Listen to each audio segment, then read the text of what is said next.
കുഞ്ഞിന് തൂക്കം കൂടാൻ കടയിൽ നിന്നും വാങ്ങുന്ന വില കൂടിയ പ്രോട്ടീൻ പൗഡറുകളേക്കാൾ ഗുണമുള്ള ഒന്നാണ് നമ്മുടെ അടുക്കളയിലുള്ള മുട്ട. പക്ഷേ മുട്ട കൊടുത്താൽ അലർജി വരുമോ?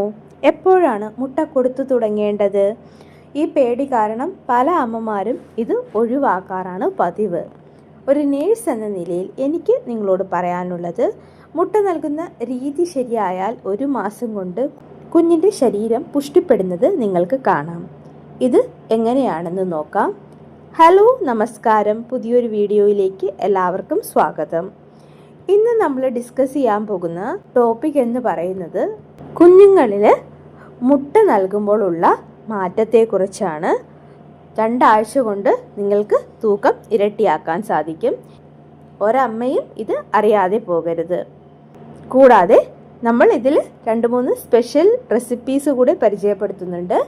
വീഡിയോ മുഴുവനായി കാണുവാൻ ശ്രമിക്കുക. മാറ്റങ്ങൾ കമൻറ്റുകളായി അറിയിക്കാം. ആദ്യമായി നമുക്ക് മുട്ടയുടെ ഗുണങ്ങളെക്കുറിച്ച് സംസാരിക്കാം. മുട്ടയിൽ അടങ്ങിയിരിക്കുന്ന ഹൈ ക്വാളിറ്റി പ്രോട്ടീൻ പേശികൾക്ക് ബലം നൽകുന്നു. ഇതിലെ DHA ആൻഡ് കോലിൻ തലച്ചോറിൻ്റെ വളർച്ചയ്ക്ക് അത്യാവശ്യമാണ്. കുഞ്ഞിന് എപ്പോഴാണ് മുട്ട നൽകി തുടങ്ങേണ്ടത് എന്ന് നിങ്ങൾക്കറിയാമോ? 6 മാസം കഴിഞ്ഞാൽ ആദ്യം മുട്ടയുടെ മഞ്ഞക്കരു നൽകി തുടങ്ങാം. തുടർന്ന് വെള്ളക്കരുവും നൽകാം. മുട്ട കൊടുക്കുമ്പോൾ ശ്രദ്ധിക്കേണ്ട കാര്യം, ആദ്യത്തെ 3 ദിവസം അല്പം മാത്രം നൽകി അലർജി, അതായത് ചൊറിച്ചിൽ, തടിപ്പ് ഉണ്ടോ എന്ന് നോക്കുക.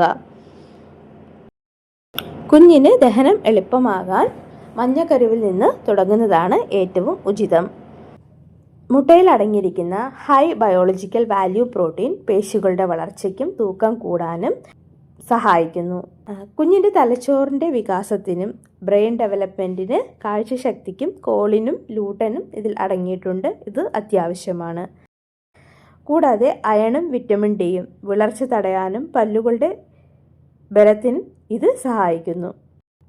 മുട്ട നൽകുമ്പോൾ ശ്രദ്ധിക്കേണ്ട കാര്യങ്ങളാണ് നമ്മൾ പറയുന്നത്. നന്നായി വേവിക്കുക. പകുതി വെന്ത മുട്ടയോ പച്ചമുട്ടയോ ഒരിക്കലും കുഞ്ഞിന് നൽകരുത്. ഇതിൽ സാൽമൊണല്ല എന്ന ബാക്ടീരിയ ഉണ്ടാകാൻ സാധ്യതയുണ്ട്. ഇത് കുഞ്ഞിന് കടുത്ത വയറിളക്കത്തിന് കാരണമാകും. മുട്ട ആദ്യമായി നൽകുമ്പോൾ മറ്റ് പുതിയ ഭക്ഷണങ്ങൾ ഒഴിവാക്കുക. 3 ദിവസം തുടർച്ചയായി നൽകി നോക്കുക. അലർജി, അതായത് ചൊറിച്ചിൽ, ഛർദി, ശ്വാസമുട്ടൽ ഇല്ലെന്ന് ഉറപ്പുവരുത്തണം. 1 വയസ്സിൽ താഴെയുള്ള കുട്ടികൾക്ക് മുട്ട നൽകുമ്പോൾ ഉപ്പോ പഞ്ചസാരയോ ചേർക്കാതിരിക്കുന്നതാണ് കിഡ്നിയുടെ ആരോഗ്യത്തിന് നല്ലത്. ഇനി നമുക്ക് 2 റെസിപ്പി പരിചയപ്പെടാം. കുഞ്ഞിന് നൽകേണ്ട 2 മുട്ട കൊണ്ടുണ്ടാക്കിയ 2 റെസിപ്പികളെ കുറിച്ച് നമുക്ക് പരിചയപ്പെടാം. മുട്ടയുടെ മഞ്ഞയും ഏത്തപ്പഴവും തൂക്കം കൂടാൻ സഹായിക്കും. നന്നായി പുഴുങ്ങിയ മുട്ടയുടെ മഞ്ഞക്കരു എടുക്കുക. ഇതിലേക്ക് പഴുത്ത ഏത്തപ്പഴം ഉടച്ചതും അല്പം നെയ്യും ചേർത്ത് യോജിപ്പിക്കുക. ഇത് കുഞ്ഞിന് ഉച്ചയ്ക്ക് മുൻപ് നൽകിയാൽ കുഞ്ഞിൻ്റെ വെയിറ്റ് കൂടുകയും ചെയ്യും. 2ാമത്തെ റെസിപ്പി എന്ന് പറയുന്നത് നെയ്യ് റോസ്റ്റ് ആണ്. ഒരു പാനിൽ അല്പം നെയ്യ് ചൂടാക്കി മുട്ടയുടെ മഞ്ഞക്കരു ചെറുതായി ഉടച്ച് റോസ്റ്റ് ചെയ്യുക. ഇതിൽ 1 നുള്ളു കുരുമുളക് പൊടി ചേർക്കാം. പ്രതിരോധ ശേഷിക്ക് നല്ലതാണ്. ഇത് ചോറിനൊപ്പമോ അല്ലെങ്കിൽ വെറുതെയോ സ്നാക്സായി നൽകാം. അപ്പോൾ ഇന്നത്തെ വീഡിയോ നിങ്ങൾക്ക് ഉപകാരപ്പെട്ടു എന്ന് വിചാരിക്കുന്നു. അപ്പോൾ അമ്മമാരെ, കുഞ്ഞിന് തൂക്കം കൂടാൻ പരസ്യങ്ങളിൽ കാണുന്ന വില കൂടിയ പൗഡറുകൾക്ക് പിന്നാലെ പോകാതെ ഇത്തരത്തിലുള്ള പോഷകഗുണമുള്ള ഭക്ഷണങ്ങൾ നൽകാൻ ശ്രദ്ധിക്കുക.